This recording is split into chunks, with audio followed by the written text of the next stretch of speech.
we are here to say to all those serving in the Army and the Marines and the Air Force and the Navy that you have the absolute right to refuse to take part in these criminal wars, and that's a right that all of you should exercise. You have no reason to go put your life on the line and kill and die for profit. We've been to Iraq, we've been to Afghanistan, and we know what these wars are really about. And we joined the military for many reasons. Because we need a college education, because we need a job, because we need health care.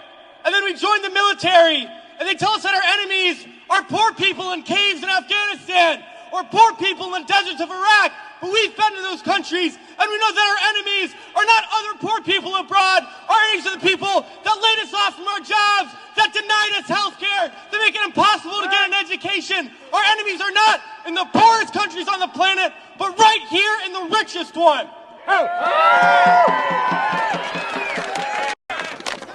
Now these wars, the occupations of Iraq and Afghanistan alone are costing over $700 million every single day.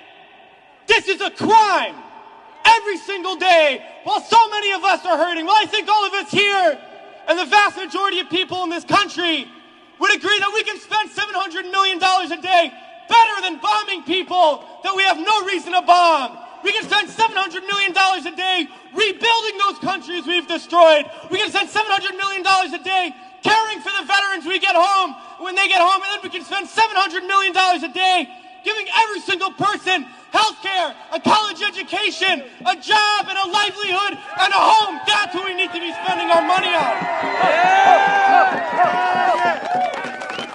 But this government is not going to do that.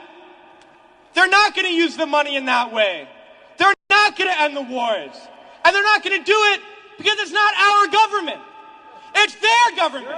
It's a government of the rich. It's a government of Wall Street, of the oil giants, of the defense contractors. It's their government, and the only language that they understand is shutting down business as usual. And that's what we're doing here today, and we're going to continue to do until these wars are over.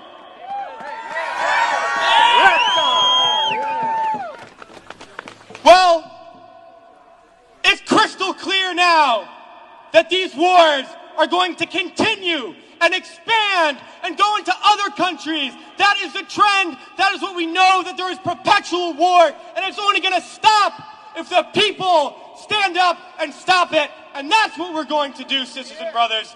And a lot of people ask me, what do we do? Because we all know things are bad.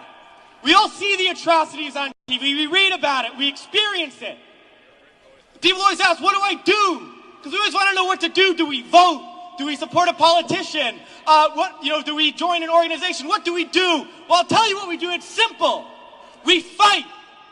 We fight and we fight and we fight, and we shut down our workplaces. We shut down our schools. We shut down the streets. We shut down business as usual, and we fight until we force the people in there to do what the people out here want, because that's how we're going to get around, and we're going to fight until there's not one more bomb drop, not one more bullet fired, not one more soldier coming home in a wheelchair, not one more family slaughtered, not one more day of U.S. imperialism. So let's fight to make that happen. We can do it today, and then the days ahead, we have to fight to end these wars and create a better world, sisters and brothers. So join us in that fight. Thanks.